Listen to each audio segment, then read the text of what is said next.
الرحمن الرحيم وبه نستعين أما بعد أعوذ بالله من الشيطان الرجيم بسم الله الرحمن الرحيم إن الله يأمركم أن تؤدوا الأمانات إلى أهلها. محترم قابل صد احترام اس اجلاس کے صدر مفکر ملت امیر شریعت حضرت مولانا احمد ولی فیصل رحمانی صاحب دامت برکاتہم العالیہ، مہمان خصوصی حضرت مولانا فضل الرحیم مجددی صاحب جنرل سیکریٹری آل انڈیا مسلم پرسنل لا بورڈ، حضرات علماء کرام، دانشوران اعظام، بہار، اڑیسہ، جھارکھنڈ اور مغربی بنگال بلکہ ملک کی دیگر ریاستوں سے آئے ہوئے مہمانان کرام،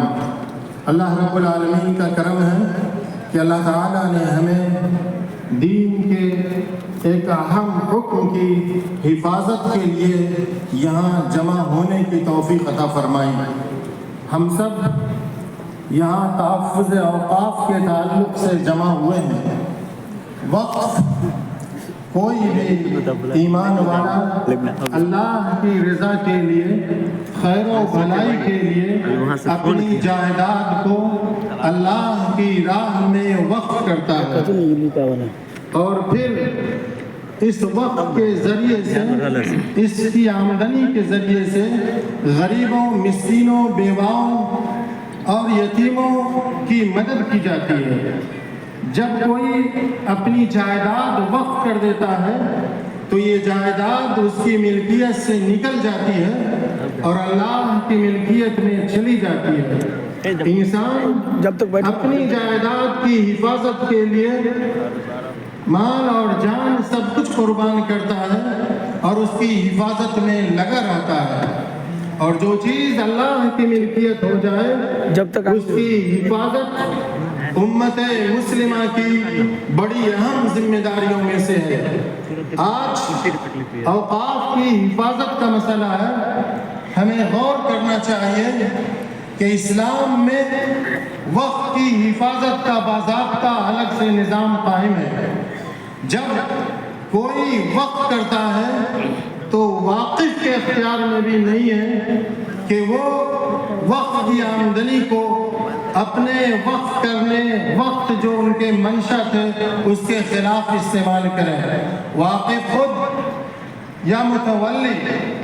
اس کا صرف نگراں ہوتا ہے، اس کا صرف امین ہوتا ہے، منتظم ہوتا ہے. اس کو قطعاً یہ گنجائش نہیں، اختیار نہیں ہے کہ وہ وقف کی جائیداد میں کسی طرح کا بھی کوئی خرد برد کرے.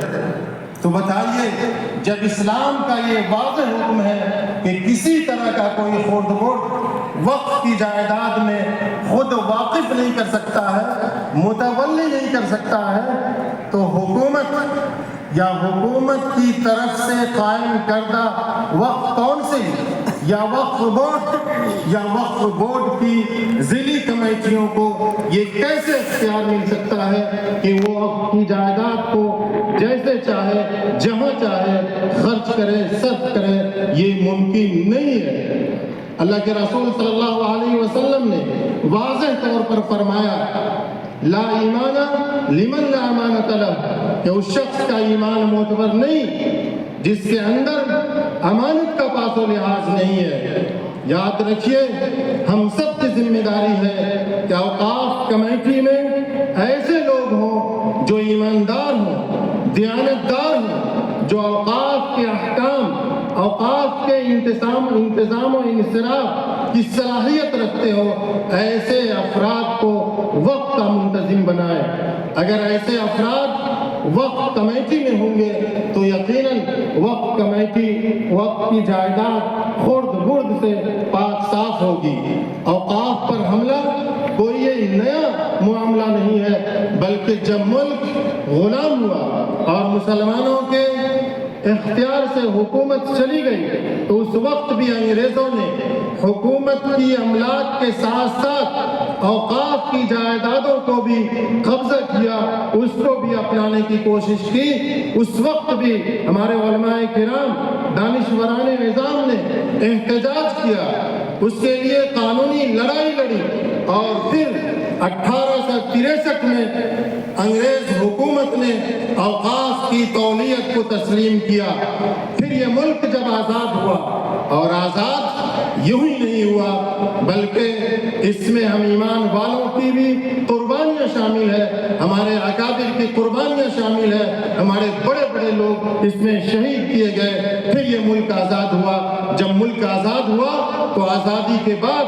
پھر اوقاف کی حفاظت کا مسئلہ سامنے آیا،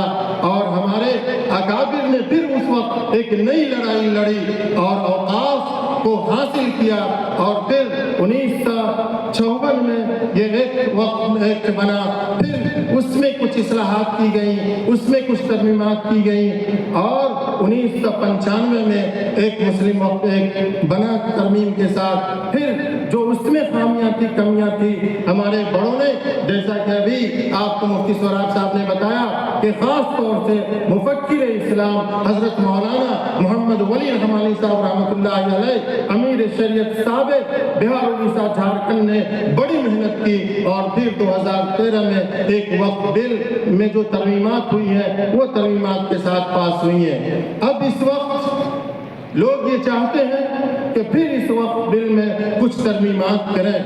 اب جو ترمیمات ہونے جا رہی ہیں یہ ترمیمات بہت ہی خطرناک ہیں، اور ان ترمیمات کو اہل ایمان مسلمان اور اس ملک کا سنجیدہ شہری کبھی بھی برداشت نہیں کر سکتا ہے۔ اس لیے آج کے اس اجلاس میں ہم حکومت ہند سے یہ برسر اعلان کرنا چاہتے ہیں کہ ہم تمہارے یہ جو 2024 کا ترمیمی بل ہے اس کو ہم مسترد کرتے ہیں، کسی قیمت پر بھی ہم اسے قبول نہیں کریں گے۔ میرے بھائیوں، ہم یہ بھی اعلان کرتے ہیں کہ ہم کسی بھی طرح کا کوئی ظالمانہ قانون، کوئی جابرانہ دستور ہم اپنے اوپر مسلط نہیں ہونے دیں گے۔ ہم وقت کی حفاظت کے لیے اپنے مال کا آخری حصہ قربان کریں گے، اپنی جان کا آخری خون کا قطرہ قربان کریں گے، لیکن ہم اس جائیداد سے کبھی بھی دستبردار نہیں ہو سکتے ہیں۔ اور دوسری بات یہ کہ آپ سب اس بات پر غور کریں کہ یہ وقت کی جائیداد جس طرح ہم ایمان والوں کے لیے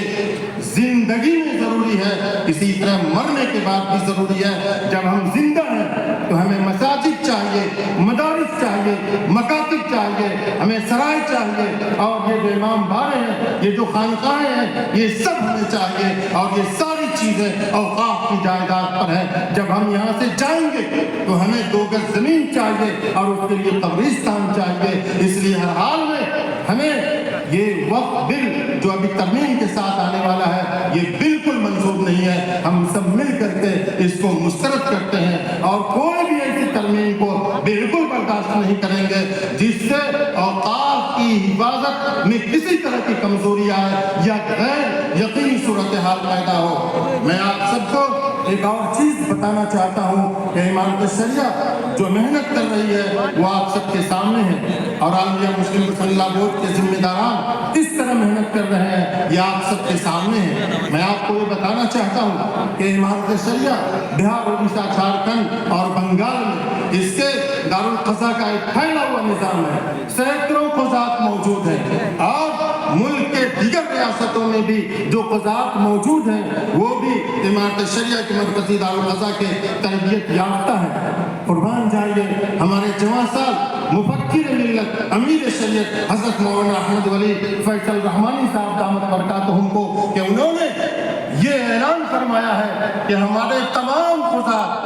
بہار اڑیسہ جھارکھنڈ بنگال کے تمام قضات اس پروگرام سے فارغ ہونے کے بعد ہر ضلع میں اپنے اپنے حلقہ میں وہاں کے سماج کے ذمہ داروں کے ساتھ، دانشوروں کے ساتھ، اہل علم کے ساتھ ہر ضلع میں امارت شریعہ کا جو میمورنڈم حضرت امیر شریعت دامت برکاتہم کی نگرانی میں تیار ہوا ہے وہ ہر ضلع کے ڈی ایم کو جا کر کے دیں، اور اس بات کی تاکید کرے کہ ہر ڈی ایم مسلمانوں کا یہ میمورنڈم، مسلمانوں کا یہ پیغام پی ایم تک پہنچائے تاکہ اس ملک میں اوقاف کی حفاظت ہو سکے۔ اللہ رب العالمین سے آخر میں یہ دعا ہے کہ ہم سب کو اللہ تعالیٰ اوقاف کی حفاظت کی ہمت دے، حوصلہ دے، اور اکابر کی جو یہ ہمارے اکابر کی جو یہ امانت ہے اس کی حفاظت کی توفیق عطا فرمائے۔ ربنا تقبل منا انك انت السميع العليم وتب علينا انك انت التواب الرحيم۔